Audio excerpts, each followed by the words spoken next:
Bonsoir Georges Marsan. Bonsoir. Vous n'avez pas beaucoup parlé à la presse depuis que vous avez repris vos fonctions de maire. Vous voilà aujourd'hui notre invité. Dans quel état d'esprit êtes-vous ? Alors nous sommes sereins, bien évidemment, puisqu'il faut quand même parler de la procédure qui est en cours. Alors on s'est toujours limité à la mairie de donner peu d'informations puisqu'on est toujours dans le secret de l'instruction. Alors le maire et certains employés municipaux subissent encore quelques empêchements.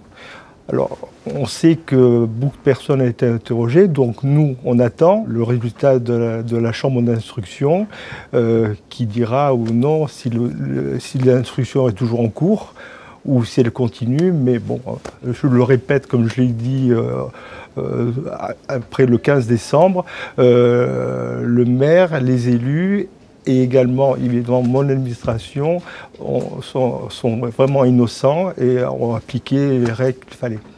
On va se concentrer à présent sur Bien sûr.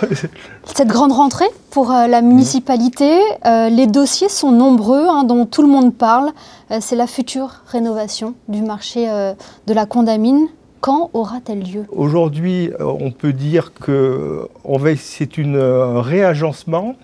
Ça veut dire que la place d'armes ne sera pas touché, donc les maraîchers resteront à l'extérieur. Le bâtiment patrimonial ne sera pas touché, peut-être un peu plus décoré.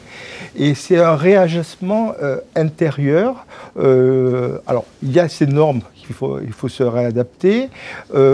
Et on fait faire coïncider la capacité d'accueil des cabines intérieures avec l'augmentation de ces espaces de convivialité. On pense commencer les travaux janvier 2025, donc c'est dans quelques mois, et donc un an de travaux, donc voilà. Donc, on va commencer les études, et après il faudra un an de travaux, et on arrivera à janvier 2026 exactement. Autre attente, c'est la nouvelle médiathèque et la nouvelle salle de spectacle à l'île aux Pasteurs. La livraison des lieux est-elle toujours prévue à la fin de l'année ? À mon avis, ça sera peut-être au printemps. Pour la médiathèque, nous sommes prêts. On a inauguré le collège derrière moi. Notre médiathèque était encore en travaux. C'est une pièce exceptionnelle, puisqu'on a plus de 2000 m², 1200 m² en espace public, en auditorium, de 120 places, c'est énorme.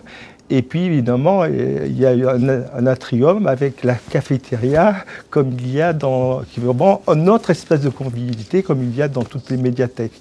Autre lieu que les Monégasques et les touristes aiment aller flâner, c'est le jardin exotique. Est-ce que vous avez des bonnes nouvelles à nous annoncer ce soir ? Nos jardiniers ont toujours continué à travailler, à entretenir notre jardin. Donc, début de l'été 2025, un jardin exotique tout neuf et qui va proposer une offre touristique et culturelle exceptionnelle au Monaco pour compléter ce paysage.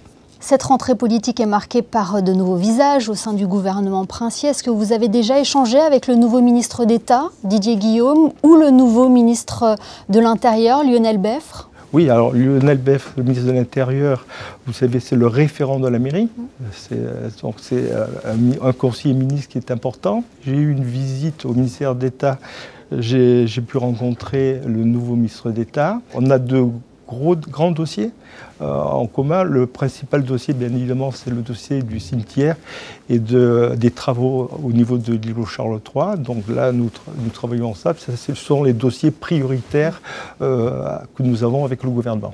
Justement, monsieur le maire, vous évoquez le cimetière de Monaco. Où en est ce dossier ? Il faut savoir que le cimetière, aujourd'hui, il ne répond plus, entre guillemets, aux normes, par exemple aux handicapés. Donc il y a une modernisation du cimetière. Mais pour faire ces travaux et pour moderniser le cimetière, il y a 207 tombes caveaux qui doivent être déplacées. Il devrait y avoir un accord des familles pour le transfert des sépultures. C'est un domaine extrêmement sensible. Nous, c'est vraiment, ça sera fait dans le respect des familles. Moi-même, ma famille est concernée parce que j'ai ma grand-mère maternelle. Nous avons une sépulture pour ma grand-mère maternelle, donc j'en ai parlé en famille et ça se passera très bien. Il faut faire beaucoup de pédagogie, je pense. Il faut bien expliquer ce qu'on fait et puis on aura un cimetière qui sera beaucoup plus adapté pour que les personnes puissent venir se recueillir sur les tombes. Monsieur le maire, nous parlons de nouveaux visages. Il y a également un nouveau visage au sein de la mairie de Monaco. C'est Isabelle Costa qui a été nommée dernièrement secrétaire générale. C'est une personne, bon, ses qualités évidemment professionnelles, c'est quelqu'un qui est beaucoup à l'écoute. Et donc moi je suis évidemment très heureux qu'elle vienne travailler avec nous. Elle a beaucoup de travail, on a parlé de rentrée, donc elle a pris évidemment tous les dossiers en cours. Et puis, elle a je lui ai donné des priorités.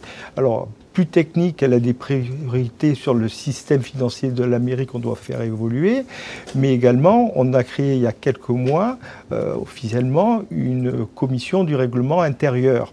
Alors, avec, donc ça a été, il y a quelques élus dedans, tout simplement pour établir et fixer les règles et les principes déontologiques, éthiques et de conformité pour les élus, le maire et les élus. Eh bien, merci beaucoup, monsieur le maire. Merci Georges Marsan d'avoir été notre invité ce soir sur Monaco Info. Merci à vous.